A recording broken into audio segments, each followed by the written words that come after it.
دوسرے سے تعاون کرنا چاہیے۔ موجودہ دور میں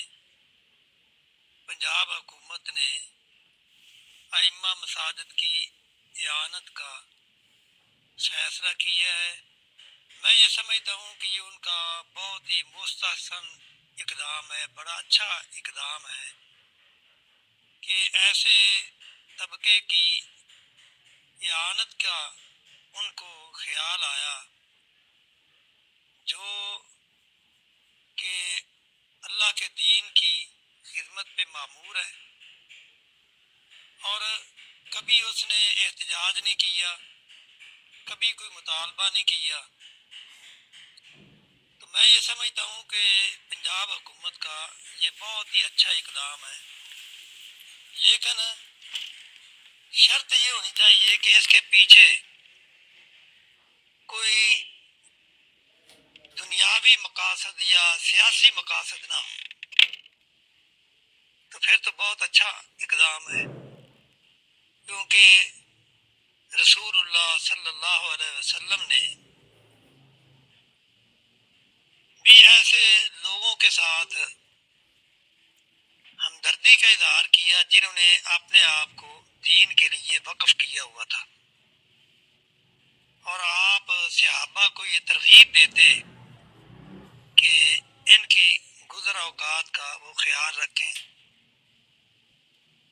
اور صحابہ اکرام رضوان اللہ علیہ مجمعین ایسے لوگوں کی اعانت بھی کرتے رہے۔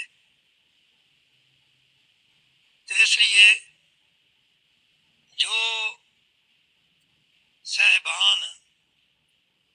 اس کی مخالفت کرتے ہیں، میں یہ سمجھتا ہوں کہ یہ مخالفت برائے مخالفت ہے، اور کسی کے خلاف یا حکومت کے خلاف بد ظنی رکھنا یہ کوئی اچھا قدم نہیں ہے، اچھا معاملہ نہیں۔ یعنی ہمیں حکومت کے اس اقدام کو سراہنا چاہیے، اس کی تعریف کرنی چاہیے۔ ہاں، اس بات کی تردید کرنی چاہیے کہ اگر یہ دین کی قیمت ہو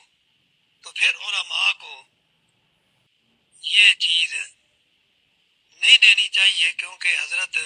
ابو ذر غفاری رضی اللہ تعالیٰ عنہ یہ فرمایا کرتے تھے کہ اگر کوئی تمہاری مدد کرتا ہے تو تم اس مدد کو قبول کرو،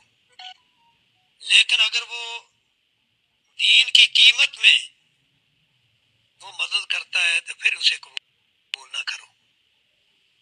اسی طرح حضرت عمر فاروق رضی اللہ تعالیٰ عنہ کو رسول اللہ صلی اللہ علیہ وسلم نے کچھ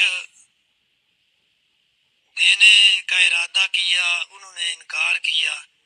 تو رسول اللہ صلی اللہ علیہ وسلم نے فرمایا تھا کہ اگر طمع کے بغیر، لالچ کے بغیر تمہیں کوئی ملے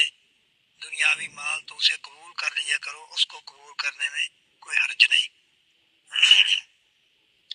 تو اب یہ مطالبے کے بغیر مل رہا ہے، طمع کے بغیر مل رہا ہے، تو اگر علماء کی اعانت ہے تو اس میں رکاوٹ نہیں ڈالنی چاہیے۔ اللہ تعالی ہمیں حق بات پہ عمل کرنے کی توفیق عطا فرمائے۔ ناظرین اکرام، جیسا کہ آپ نے حضرت مولانا عبدالغفار روپڑی صاحب کا بہت ہی پیارا موقف سنا ہے۔ علماء اس وقت شدید آپس میں لڑ رہے ہیں کہ یہ نہیں لینا چاہیے، لیکن عبدالغفار روپڑی صاحب نے یہ کمال کر دی اور لوگوں کو توجہ دلائی، علماء کو احساس دلایا اگر کوئی اعانت ان کی مدد کر رہا ہے تو کرنے دیجیے۔ یہ بہت اچھا ہے اگر حکومت نے اس طرف نوٹس لیا ہے تو اللہ سے دعا ہے اللہ رب العزت ہمیں صحیح معنوں میں دین اسلام کو سمجھنے اور اس پر عمل کرنے کی توفیق عطا فرمائے۔ جو علماء اختلاف کرتے ہیں وہ یہ مولانا کا بیان سنیں اور پھر اپنی اصلاح فرمائیں۔